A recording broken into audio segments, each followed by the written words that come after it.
Un cordial saludo con todos, yo soy Pamela Rivera Daza y el día de hoy voy a realizar mi encuesta para mi tesis que se titula Causas y consecuencias de exigir la acreditación de propiedad del terreno superficial y titularidad de la concesión minera en el proceso de formalización de los pequeños mineros y mineros artesanales en la región Arequipa en el periodo 2022. Para ello voy a entrevistar al doctor Renato Loaiza Luna. Él es fiscal adjunto provincial en la Fiscalía Especializada en Materia Ambiental de Arequipa. Por ello vamos a proceder ahora con la entrevista. Vamos a iniciar con la entrevista. La primera pregunta sería, ¿conoce usted la diferencia entre pequeña minería y minería artesanal? Buenos días, Pamela. Sí, efectivamente existe una diferencia, está sustentada en esencia en la producción que tiene cada una de estas actividades, ¿no? Correcto. La segunda pregunta sería, ¿cuáles son para usted las bondades del proceso de formalización minera integral de la pequeña minería y minería artesanal? Bien, como bondades en ese sentido, bueno, hay varios aspectos, ¿no? Claro que tiene cuestiones positivas, permite sobre todo un manejo y control y fiscalización ambiental adecuadas a esas actividades que por mucho tiempo se han hecho de manera poco regulada, de manera espontánea, y ahora lo que se permite es tener un control ambiental sobre todo, pero unido a esto cuestiones laborales, tributarias, ¿verdad? Y de gestión ambiental. Correcto, doctor. ¿Qué deficiencias ha notado en el proceso de formalización minera integral de la pequeña minería y minería artesanal?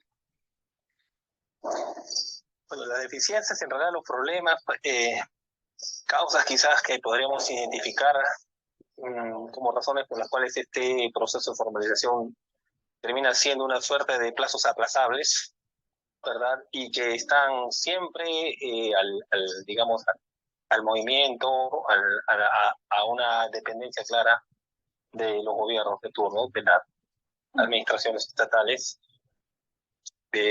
porque si te ponen o exigen, ¿verdad?, requerimientos entre los que hay, pero uno de los principales es el tema de la titularidad de la concesión o el derecho de cesión en uso. Y ahí es en donde la mayoría de actividades que están en proceso de formalización encuentran dificultades mayores, ¿no? Porque sobre esto, o detrás de esto, diálogo, mejor así, lo que podemos ver es un titular de la concesión minera que normalmente no desea tener a estas personas que sin derecho alguno, sin autorización alguna del titular, han empezado a extraer el mineral. Entonces ahí es donde viene, creo yo, una de las mayores dificultades. Pero también es una cuestión de decisión de todos los que participan en este proceso, desde la administración, desde el propio titular de la actividad, el propio titular de la concesión. Entonces esto ha llevado a que los procesos de formalización tengan dificultades, sobre todo digo de carácter legal, ¿no? Que nos ocupa, creo, y también para tu tesis, la necesidad de armonizar esto de la formalización, específicamente la titularidad, con el proceso de formalización en sí. Ahí es donde encontramos un problema, pero no es el único, porque, como digo, este tema ambiental se tiene que analizar en su naturaleza, y su naturaleza es compleja. No solo es una cuestión jurídica, lo jurídico es una parte, y quizás no la más importante, ¿no? O la primera, porque al lado de esto encontramos cuestiones políticas, tecnológicas, culturales, sociales, que hacen que este proceso, en general toda la materia ambiental, sea de una categoría que hay que abordarla de manera holística, en esos aspectos que te menciono. Correcto, doctor. En nuestra cuarta pregunta sería, ¿qué logros ha observado desde la aplicación del proceso de formalización minera integral de los pequeños mineros y mineros artesanales? Bueno, logros habría que ver a quién, ¿no? Y en qué aspecto, porque estoy seguro que el proceso de formalización para muchos no va a ser ni una bondad, como lo dices, ni tampoco un logro. Eh, para otros sí, seguramente, ¿no? Lo que ha querido el Estado con estos procesos de formalización, que como digo, están sometidos a plazos aplazables, ¿verdad? A aperturas y reaperturas para la formalización, ha sido una estrategia, creo yo, de una política pública ambiental que ha visto en la formalización una forma de estas personas precisamente pasen a ser controladas, reguladas desde la administración, ¿verdad? Uh-huh. Entonces, para un minero formalizarse, claro, le va a traer desde la legalidad seguridad jurídica, ¿verdad? Seguridad jurídica. Podría considerarse un logro para él, pero lo que preocupa a las personas, creo yo, además de la seguridad jurídica, son otras cuestiones básicamente económicas. Y habría que analizar cuánto cuesta un proceso de formalización, ¿verdad? Uh-huh. Y si estas personas que están sometidas a ello están en estas capacidades o cuentan con los recursos necesarios para ello. Desde el punto de vista jurídico, claro, aquí en Arequipa es una de las regiones donde más han existido formalizaciones, pero no son muchas, pero es donde más se ha podido verificar procesos de formalización. Y entonces, claro, es una aspiración de la norma que todos puedan formalizarse en cierta medida, en cierto plazo. Y será desde el punto de vista un logro quizás para el sistema de la administración en tema de formalización minera. Pero, como te digo, esto habría que analizarlo desde qué punto de vista está bien de logro. Punto de vista jurídico, bueno, las consecuencias que trae es que esta persona, a partir de su formalización, pueda ser fiscalizada.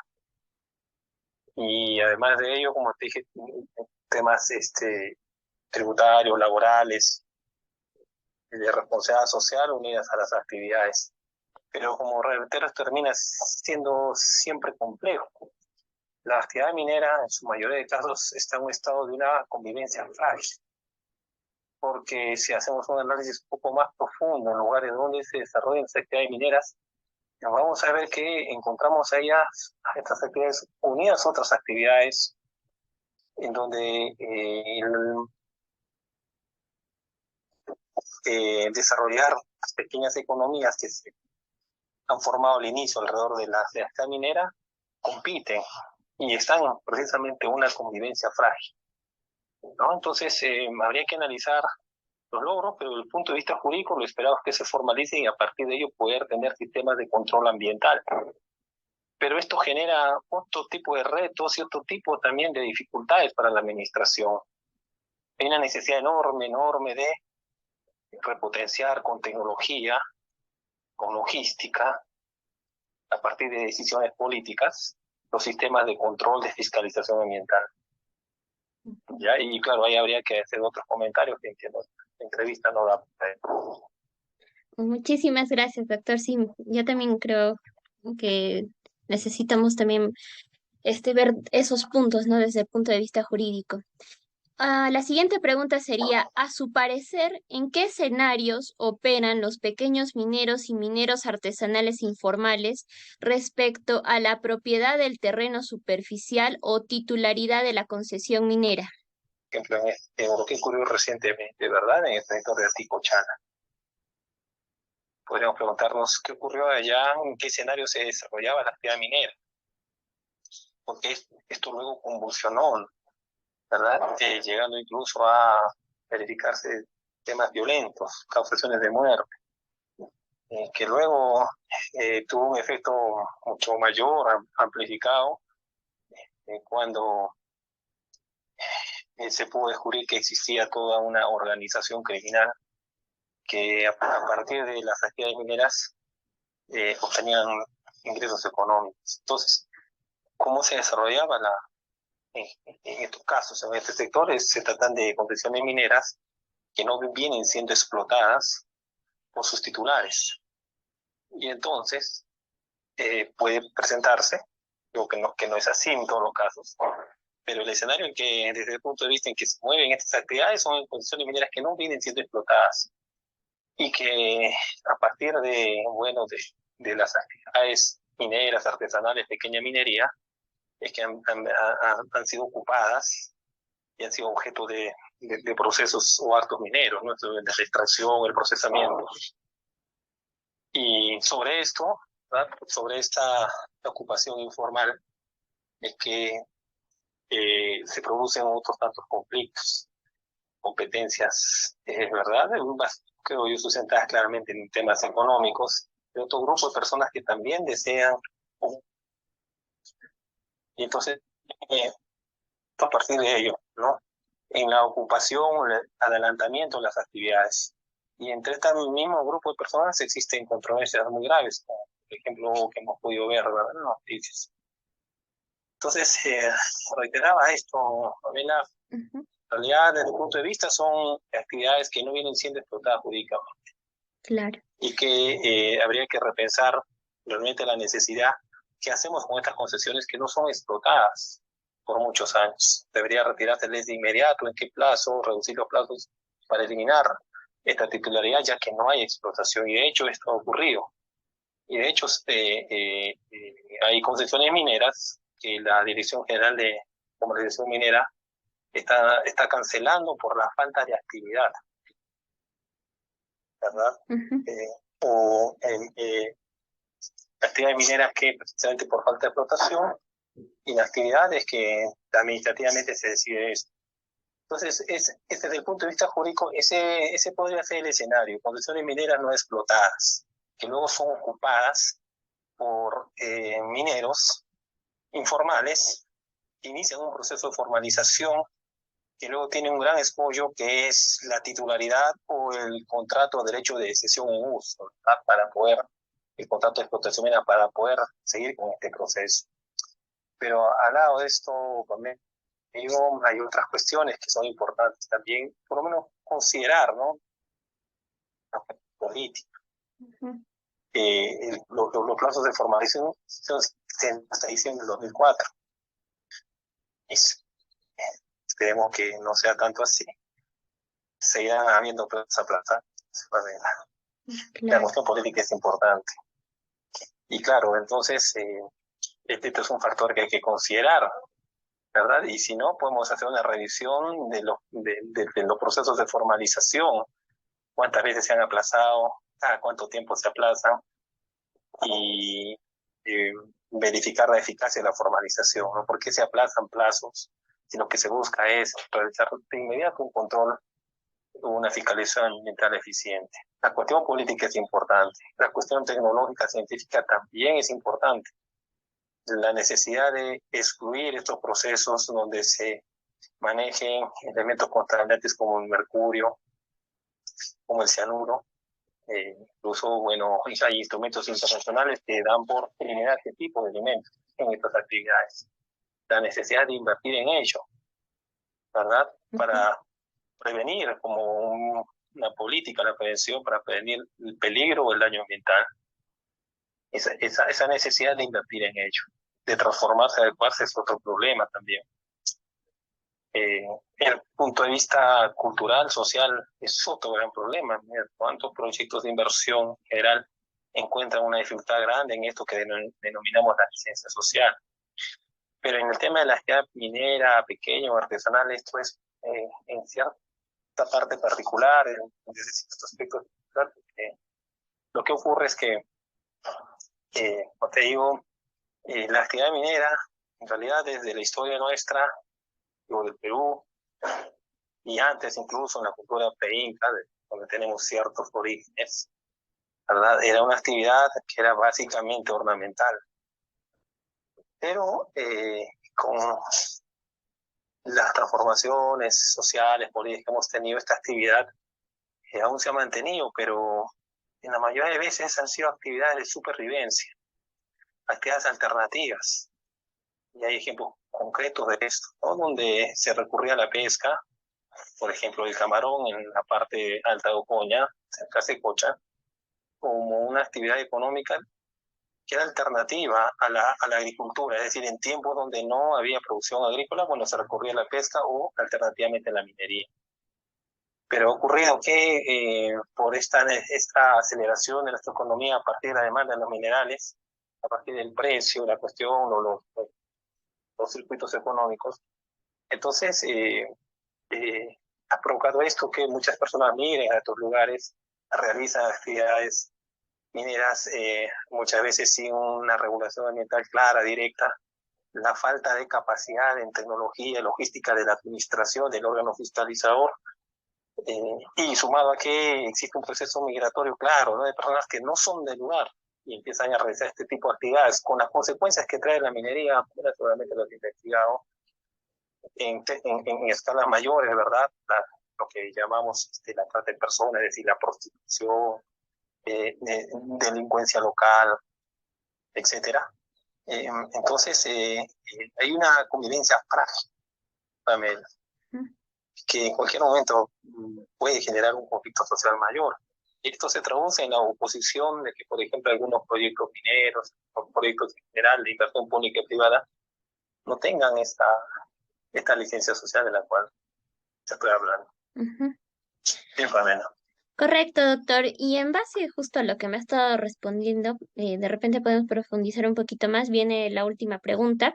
¿Qué impactos o efectos tendría exigir como requisito la acreditación de la propiedad del terreno superficial o la titularidad de la concesión minera en la culminación del proceso de formalización de los pequeños mineros y mineros artesanales?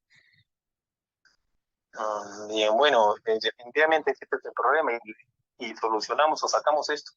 Entonces, el proceso de formalización debería ser más rápido, debería acelerarse, podría tenerse un resultado inmediato, ¿no? O de repente más próximo, si esto fuese así, pero no necesariamente esto va a ser así, porque el tema de la titularidad de la concesión minera o el derecho de explotación, que es distinto al derecho de superficial, ¿verdad? O el derecho de uso superficial del suelo, en realidad uno de los requisitos más, porque son ambiental, opción.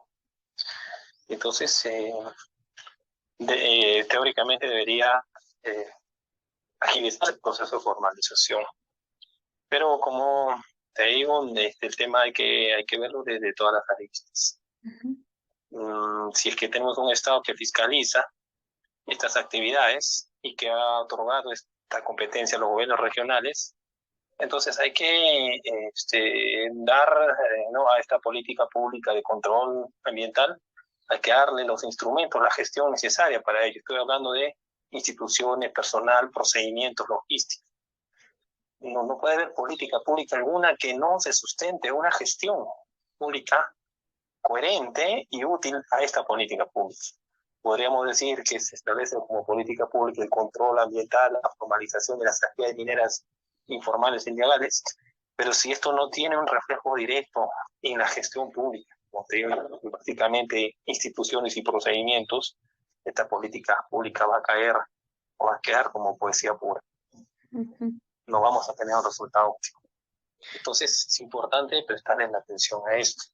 Una realidad durante tu investigación, de hecho, que probablemente ya lo has determinado, existe una gran carencia, ¿no? Una gran carencia en la capacidad de fiscalización a partir de, como te digo, del tema de presupuesto, personal, tecnología. O sea, no existen los laboratorios o los métodos, los instrumentos científicos necesarios para poder determinar el peligro o el daño ambiental causado y a partir de ello establecer procesos de sanción o corrección de las actividades contaminantes o lesivas. Y esto genera un gran problema. Hasta ahora no hay un solo procedimiento administrativo sancionador que precisamente procese y en su caso determine sanciones administrativas a quienes realizan actividades mineras al margen de las exigencias legales. Correcto, doctor. Con esto, con esto ya culminaríamos la entrevista.